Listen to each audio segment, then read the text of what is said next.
สวัสดีครับกินและเที่ยวได้2ล้อกับนายตูนนะครับวันนี้ผมมาที่ใกล้ๆกับโรงพยาบาลพระนั่งเกล้าเลยครับโรงพยาบาลพระนั่งเกล้าอยู่ตรงเนี้ยใกล้ๆเลยครับเดินไปหน่อยก็ถึงแล้วไม่ต้องบอกพิกัดอะไรกันมากนะก็ให้ดูบรรยากาศโดยรวมนะผมมาร้านก๋วยเตี๋ยวครับร้านนี้ก็น่าจะอร่อยนะเดี๋ยวเขาน่าเจอกันครับแต่ว่าวันนี้ผมมาร้านนี้อยู่ใกล้ๆกันเลย2ร้าน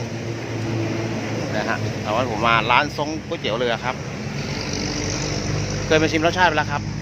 ก็เลยมาขอน้องเขาถ่ายคลิปแต่ว่าด้านหน้าร้านเนี่ยผมคงจะยังไม่ถ่ายนะเพราะว่าเมื่อกี้ลองถ่ายแล้วมันย้อนแสงมองไม่เห็นครับ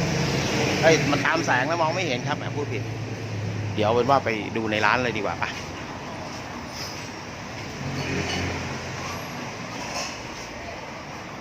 ประมาณนี้แหละครับประมาณนี้เลย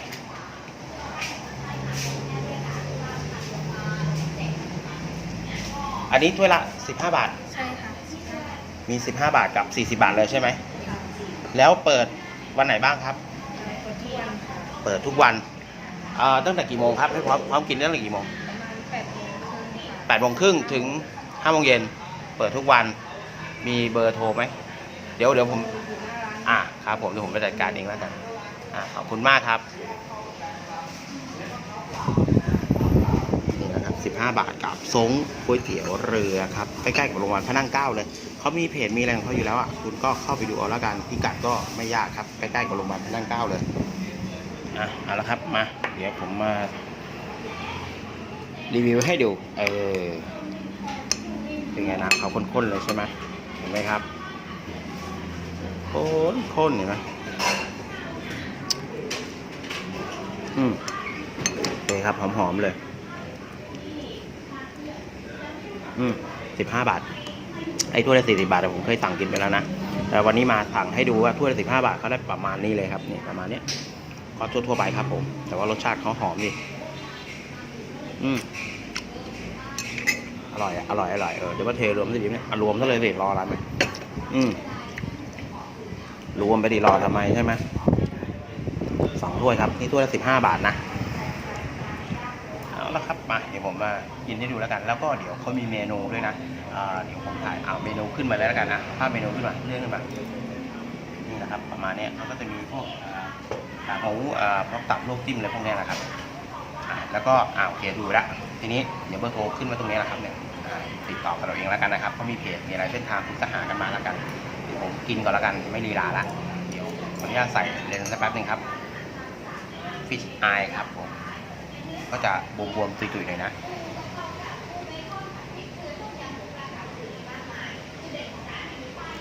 ประมาณนี้ครับนี่ผมเทรวมกันเลย2 ถ้วยรวมเป็นถ้วยเดียวไม่ต้องปรุงเดี๋ยวเวลาทำไมอร่อยอยู่แล้ว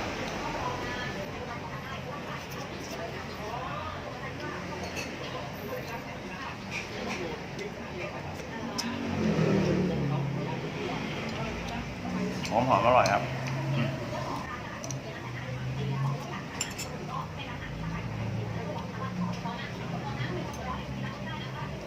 อร่อยกินมันเป็นอยู่เส้นเดียวบะหมี่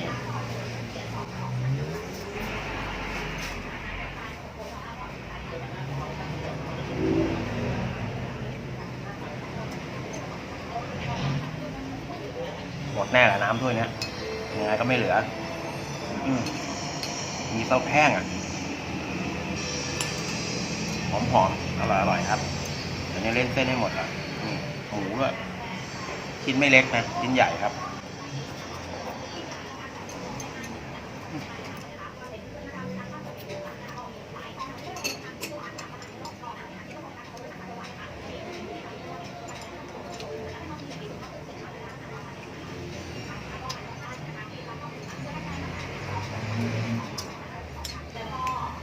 หมดผมบอกแล้วเกลี้ยงสัตว์น้ำเกลี้ยงหอมอร่อยครับกับตรงก๋วยเตี๋ยวเรือข้างโรงพยาบาลพระนั่งเกล้านี่เองครับอยู่ใกล้ๆกับยูเทิร์นเลยเดินไปหน่อยนะแล้วก็เดี๋ยวมีร้านก๋วยเตี๋ยวอยู่ข้างๆด้วยก๋วยเตี๋ยวเย็นตาโฟต้มยำเป็นหมูตุ๋นอะไรพวกนี้เดี๋ยวหลังจากนี้ผมจะไปลองแล้วเดี๋ยวงวดหน้าไปบ้าง